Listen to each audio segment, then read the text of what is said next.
Sabay-sabay natin alamin ang mga kaganapan na nangyayari sa ating bansa.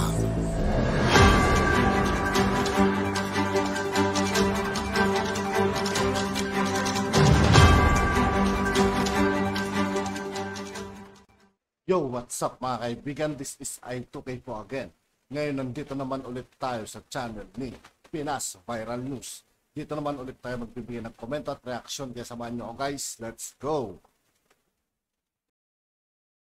Kakapasok lang na balita kung saan ay mga kongresista mula sa Majority Coalition ay naglunsad ng kampanya para sa charter change sa pamamagitan ng People's Initiative. Ang mga munisipal ng alkalde sa Albay ay inaabisuhan ng isang pangkalahatang pagpupulong noong January 5, 2024 nang may liga ng mga alkalde na may hindi isiniwalat na agenda.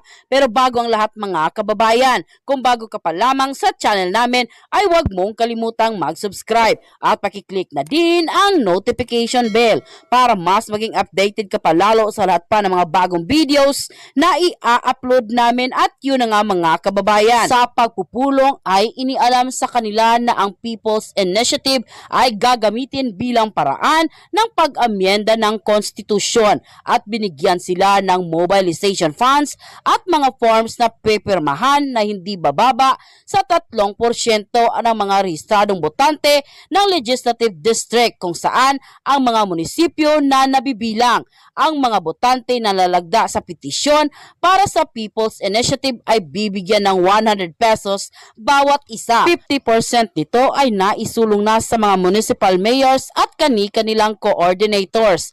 Ang kilusang ito ay tila buong bansa dahil ang mga kongresista na kabilang at ibang-ibang partidong politika at pinadalhan ng mga kinakailangang forms. Ang mga nakakaabalang tanong at kinakailangang sagutin tulad nitong una, sino ang utak ng kampanyang ito? Pangalawa, ano ang mga iminungkahing batas na dapat ituloy?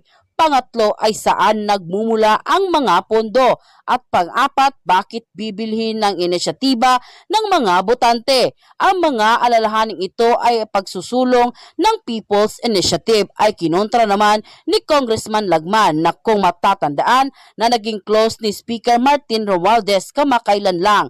Kaya naman marami sa ating mga kababayan ngayon ang napapatanong kung ito na nga ba ang simula ng laglagan ng mga mambabatas. Bakit pa kasi halatang ipinipilit ni Speaker Martin Romualdez ang usapin ng tsa-tsa? Sino ba ang lubos na may binipisyo nito? Ang taong bayan ba o ang mga politikong gustong magtagal sa pwesto? Ang marahilang kasagutan ay isiniwalat naman ni KLC dahil ayon pa sa kanyang maging official statement, President Lauretta Cho, tsa-tsa promised no election for the 5 years. Ngayon ko lang umaga nalaman that aside from ayuda as a benefit, kaya daw pala porsigido ang mga local officials kasi pinangakuan daw na mag-extend ang term nila at walang SK and barangay election for the next 5 years. Just in case, I am ready gathering all these testimonies kahit wala akong organizational skills, because just in case somebody from Senate of the Supreme Court will need them. When we complain about the illegality of their signature gathering, we can help. Hello Senator Mick Zubiri, Ronald De La Rosa, Rapi Tulfo, and Action, etc. Their HOR, ang dami na naming reklamo, wala man lang kayong interest. I-clarify ano po. We as citizen are asking you question if totoo na itong ipinangako ninyo at bakit puro patago. Ano na? Pro-reformist. Okay pa rin kayo sa ganito? Unquote. Matapos nga naging viral post ni KLC ay agad-agad naman itong nag-ugat ng isang sumbong ng isa sa ating mga kababayan. At ayon pa sa kanya, need ibutang names tapos percent number kasi ma-extend daw ang eleksyon mga 5 years. Miss Cruzet SK chairperson po ang pamangkin ko sa porsigido talaga si Tambaloslos sa gusto niya. Nakarating na doon ang dokumento noong ugat. Pag-akit nila ang walang eleksyon sa 2025. So extended ang barangay and SK officials. Unquote. Ito lang itong balita na to, big deal. Kasi related din dito yung isa pa nilang propaganda. Di ba sinabi, biyahe daw ng biyahe. nangyari, sa lahat ng foreign trips, kumita na. 1.5 years. May pumasok ng pera. 14 billion. Hindi siya 14 billion lang na na peso. 14 billion US dollars. US dollars, guys. Kung 14 billion pesos, kinikita lang ng mga oligarch natin yan sa isang araw. Pilipinas. Convert ko na yan kanina. Pero sige, pakinggan mo natin yung balita. Ayan. Sektor nagkaroon ng bunga ang pamumuhunan na ito. Yes, Ella, mga sektor na ito ay kinabibilangan ng manufacturing, IT, BPM, renewable energy, infrastructure, transport at logistics, agriculture at retail. Sa ulat ng Department of Trade and Industry o DTI, mula sa 72.2 billion pesos US dollars na investment na nasa iba't ibang yugto na, 20% dito o nasa 14.2 billion US dollars ang nagkaroon na ng katuparan. Ito ang mga pamumuhunan na gumastos ng salapi at may staff resources na.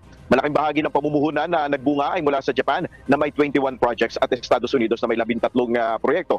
Ang natitirang 58 billion US dollars na pledge investments ay dumadaan pa sa pre-implementation at nagpaplano pa sa kanilang mga bansa.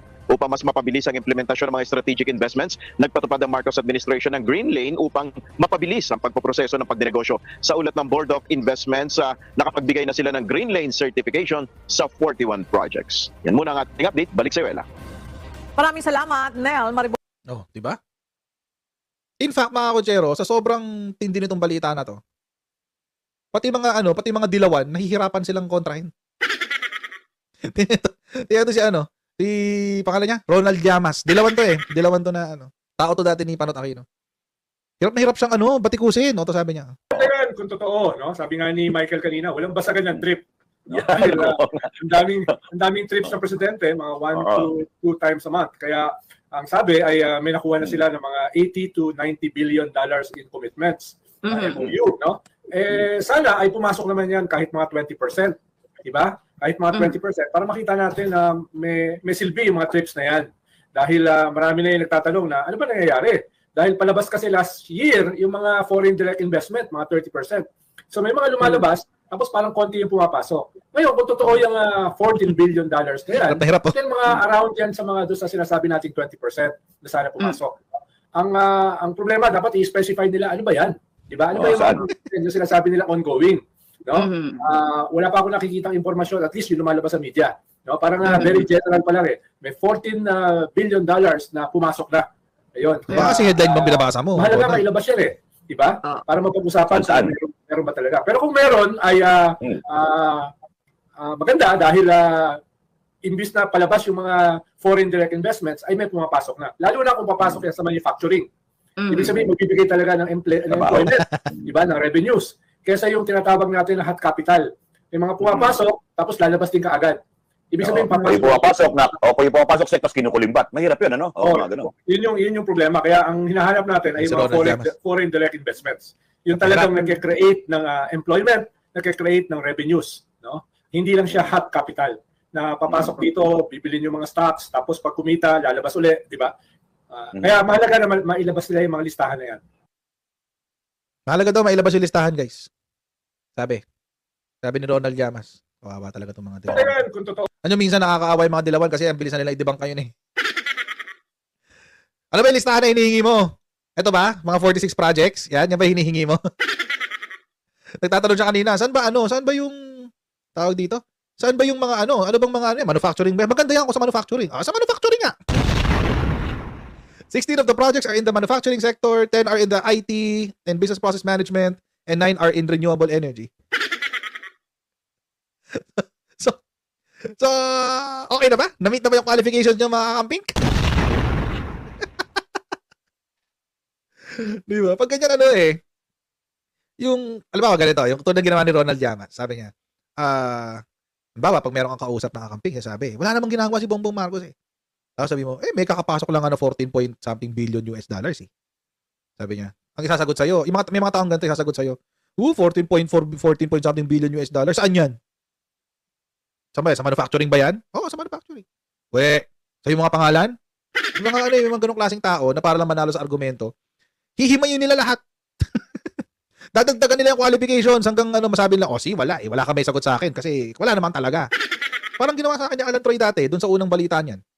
Sa unemployment. Sabi niya, ano bang, saan ba makikita ang website yan? Makapag-apply nga? parang engot. Ba't ako ba may hawak ng Job Street? Tsaka Monster. Di ba? Ganon. It will die, yung argumento mo will die the death of 1,000 qualifications. Di ba?